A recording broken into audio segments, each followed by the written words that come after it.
sont mes amis, pendant la période où je réalisais mes tableaux, chez mon ami Michel, de fin 1974 à début 1975, j'étais tombé follement amoureux de Françoise, une métisse franco-vietnamienne qui habitait dans l'immeuble voisin rue Rosenwald.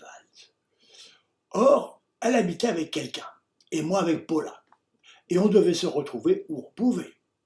De l'atelier chez Michel, à un studio inhabité, encombré de cartons de déménagement à Levallois, où on se rendait sur ma moto Honda 750. J'avais été amoureux de Paula au point de l'inviter à m'accompagner au Brésil, à mon premier voyage, fin 1973. Un jour que je la vois écrire une lettre, je réalisais avec surprise qu'elle écrivait à un autre garçon pour lui dire à quel point elle l'aimait et qu'elle était impatiente de se jeter dans ses bras. Grand froid. Au retour, au bout de 3 jours, voyant qu'elle était toujours là, elle me dit qu'elle était allée voir sa copine avec qui elle vivait en colocation et que celle-ci s'était mise en ménage avec celui à qui elle écrivait. Elle lui conseilla de rester chez moi puisque je ne savais plus où habiter. J'ai accepté, car elle avait des qualités plaisantes. Mais ce n'était plus le grand amour. Aussi, quand j'ai rencontré Françoise, j'étais sentimentalement disponible. Mais ni elle ni moi n'avons de lieu pour habiter ensemble. Avec Paula et Jacqueline, sa sœur, nous avons déménagé rue de l'Ancry, dans le 10e arrondissement de Paris, dans le bel appartement que j'occupe depuis ce temps. Au bout d'un certain temps, elles sont parties toutes les deux et je me retrouvais libre. J'étais tellement amoureux que j'ai demandé à Françoise de bien vouloir m'épouser. Comme nous étions fin novembre, je lui ai proposé d'attendre le jour de l'an pour me donner sa réponse. Mais en moins d'un mois, elle s'est montrée d'une jalousie féroce, totalement injustifiée. Il n'était plus question de mariage. Bien que j'essayais de lui donner une preuve d'amour en consacrant 6 mois à restaurer un petit studio avenue du Maine qu'elle avait acheté. Rien n'y a fait. On s'est séparés définitivement. Et mon moral a tellement dégringolé que, seule fois dans ma vie, j'ai tenté de me suicider. J'étais dans le métro, au début du quai de la station École Militaire. Au moment où la rame arriva, alors que j'allais me jeter dessous, je sentis comme une main invisible appuyée sur ma poitrine en me repoussant et me faisant reculer jusqu'au mur. Alors la tension retomba et je montai dans le wagon. C'était la première fois que je ressentais quelque chose d'un autre monde. À présent, je réalise que c'est le destin qui est intervenu pour empêcher le mariage, qui ne m'aurait probablement pas permis de réaliser l'extasium, et aussi pour m'éviter cet acte définitif. Il est intervenu encore plus tard, sous une forme différente. J'avais reçu chez moi une belle Antillaise, France, venue pour me tirer les cartes et m'annoncer mon futur. J'étais très dubitatif, mais j'ai accepté de me prêter à l'expérience pour voir s'il y avait quoi que ce soit de crédible dans cette discipline prédictive. Elle me fit tirer quelques cartes. Mais au moment de les interpréter, elle regarda sa montre et me dit qu'elle devait partir. Elle me laissa son livre où elle apprenait cette technique et me dit de faire l'interprétation moi-même, ce qui était encore mieux pour tester la réalité des prédictions.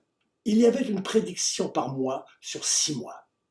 Elles se révélèrent toutes justes, y compris la mort de ma petite chatte siamoise Mousseline. Mais surtout, pour la dernière et plus importante, il était fait mention de 2 femmes blondes, la mère et la fille, qualifiées de mauvaises. Or, quelque temps après, je reçus un coup de téléphone d'une femme travaillant pour un magazine arabe de grande classe, me demandant si j'acceptais d'y passer une publicité. J'ai tout de suite compris pourquoi.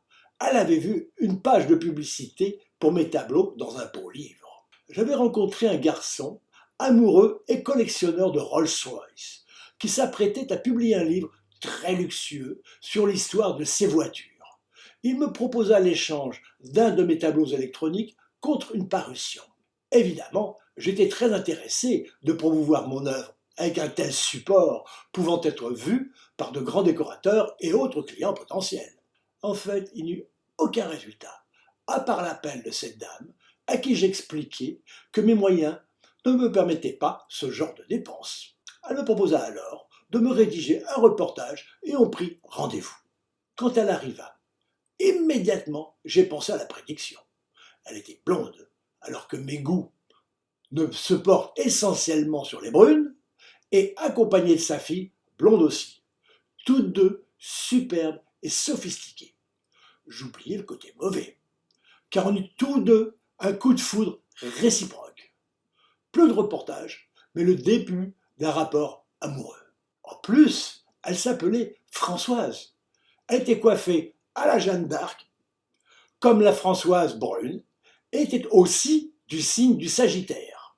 Débuta alors une relation ambiguë, car je la sentais très coincée, et nos relations n'avançaient pas. Elle était bien la mauvaise de la prédiction. Elle m'invita à lui rendre visite dans son pavillon de banlieue, et je découvris que parmi tous ses livres étalés sur une table, il y en avait un dont j'avais déjà entendu parler, le livre des esprits d'Allan Kardec. Je l'ouvris au hasard, très dubitatif. C'est la dernière fois que j'ai utilisé ce mot. Il s'agissait de questions et des réponses soi-disant données par des esprits. La première sur laquelle je suis tombé. Avons-nous un ange gardien? La réponse, nous avons tous des esprits protecteurs, incarnés ou désincarnés, mais un en particulier. De retour chez moi, démoralisé, car mes relations amoureuses n'avançaient pas, ni les ventes de mes tableaux, je me suis assis dans le noir en position du fœtus. À ce moment, je me suis souvenu de ce que j'avais lu, et me suis dit, sans y croire, que si mon esprit protecteur existait, c'était le moment de se manifester. À ma grande surprise, immédiatement, je sens une énergie très agréable monter de mes pieds dans les jambes. Je me demandais ce qui allait se passer en arrivant à la tête. Mais au point où j'en étais, je me suis dit que je n'avais rien à perdre. Là, j'ai perçu pour la première fois, sans mes yeux, 2 lignes gris luisants d'environ 4 cm de diamètre allant de mes tempes au plafond, où je vis une partie d'une forme vaguement sphérique, du même gris luisant.